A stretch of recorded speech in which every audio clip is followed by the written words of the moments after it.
Parlons maintenant d'Amalek. Vous allez me dire, il n'y a rien à voir, vous allez comprendre pourquoi. Amalek, la valeur numérique de Amalek, c'est 240, pour ceux qui calculent vite. Et la valeur numérique de Safek, qui veut dire doute, c'est la même 240. Bon, il y a un pasouk dans la Torah qui, la première fois quand on rencontre Amalek, les sages nous disent comme ça. Parce qu'il avait tenté Hachem en disant, donc le peuple juif, il a tenté Hachem en disant quoi? Hachem est-il oui ou non parmi nous? Attends, je comprends pas. Hachem, il est là ou il n'est pas là? Qu'est-ce qui s'est passé? Pasouk d'après, Amalek survint et attaqua Israël à Rédiphim. Réphidim, pardon. De là, on déduit plusieurs choses. Première, et écoutez, c'est fondamental pour chacun d'entre nous et notre vie. Le Yetzer Hara, il attaque que quand il y a un doute dans la Emouna. Donc déjà, règle numéro 1, je veux éviter le Yetzer Hara, je construis, je renforce ma foi. Au passage, sachez que Rabbi Nachman nous dit dans le Likutei Moran que la délivrance finale est retardée en grande partie par le fait qu'on ne travaille pas la Emouna et qu'on n'ait pas une Emouna suffisante. Et que si on avait la Emouna, si on avait la foi suffisante, ma chérie, il arriverait maintenant. Il nous apprend aussi que la foi, c'est ce qui fait qu'il y a les décrets des nations sur nous. Le manque de foi, pardonnez-moi. Si ce manque de foi-là, si cette foi-là, elle était aiguisée, si cette foi-là, elle était travaillée, les nations, ils n'auraient plus aucun pouvoir sur nous. Mais c'est quelqu'un qui a une foi, et d'autres, Prie pour lui. Prie pour lui. Tu sais bien qu'on est tous reliés. Tu sais bien que si demain, toi, tu fais tchouva, tu as une influence sur celui qui est à côté de toi, etc. etc. Ça, c'est le principe. Mais la foi, maintenant, comment tu veux faire? Simple. Il y a des livres. Il y a des cours. Tu diffuses. Je ne plaisante pas, c'est très important. Le Rav Arush, il en parle beaucoup de ça. Ce qu'on appelle la Hafatsa. Je fais juste une petite parenthèse, mais elle est fondamentale. La Hafatsa, c'est quoi? La Hafatsa, c'est la diffusion des enseignements de Torah.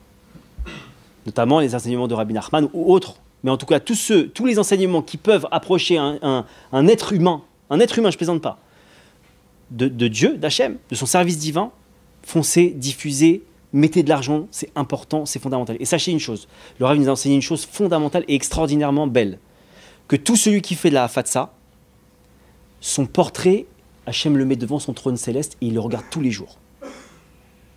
Ça vaut le coup. Donc, le Yetzer Hara, il peut pas nous toucher quand on n'a aucun doute sur notre Emouna. La Emouna, je le rappelle une chose, la foi, je le rappelle une chose. On l'acquiert non pas avec des livres. Arrêtez, je vous en supplie avec ça. On l'acquiert par de l'étude, mais en ayant prié avant l'étude et en ayant prié après l'étude pour que ce que j'ai étudié rentre en moi. Celui qui étudie sans avoir prié avant et après, c'est Mefourash écrit dans le Shulchan Aruch, c'est une halakha, l'étude ne rentre pas en lui. C'est clair. C'est pour ça que vous avez des personnes qui étudient depuis 40 ans dans un kollel et ils n'ont pas un gramme d'émouna. Bizarre. Première épreuve, il tombe. Le Rav lui-même, il nous a raconté une chose, qu'il y a un admour qui est venu le voir. Il a parlé avec lui et le Rav lui a dit, t'as pas une goutte d'émouna en toi. Un admour, il a des milliers d'élèves. Pas une goutte d'émouna en toi. Parce que ça se demande à Hachem. Parce que même ça ne s'acquiert pas comme ça. Mais on est qui pour nous essayer de prendre la émouna par rapport à des écrits de quoi? Il faut prier. Maintenant, et sachez une autre chose. La place du Ham Israël dans le monde, elle est fondamentale, mais elle doit être gardée et elle doit, entre guillemets, reprendre sa place.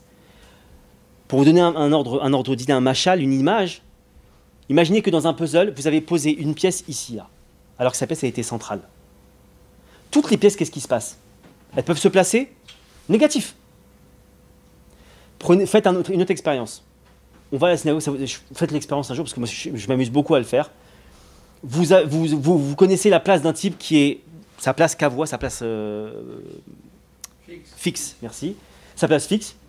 Et vous avez remarqué le manège qui va se passer si un jour, ce type-là, avant d'arriver, il y a un autre type qui a pris sa place.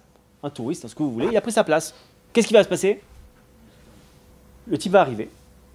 Non, non.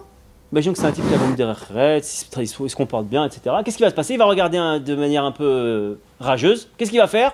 Il va s'asseoir ailleurs. Manque de bol. La place qu'il va prendre maintenant, c'est la place de qui? D'un autre. Maintenant, lui, il n'a pas de place. Alors, il va s'asseoir à une autre place, etc., etc., etc., etc. On s'en sort plus. Mais celui à qui on a pris la place à chaque fois, qu'est-ce qu'il fait? Il est énervé au fond de lui. Bah attends, moi j'aimerais ma place. Pourquoi tu me prends ma place? Va à ta place. À Israël, c'est la même chose avec les nations. Pourquoi on s'en prend plein la tête tout le temps? Pourquoi il n'y a pas un journal télévisé? Pourquoi il n'y a pas un journal écrit où il n'y a pas un petit article sur nous? Mais pourquoi? Et pour nous fracasser. Pourquoi? Mais c'est logique. Tu prends ma place, je t'en veux. C'est pas ta place. Ta place, elle est de travailler ta émouna.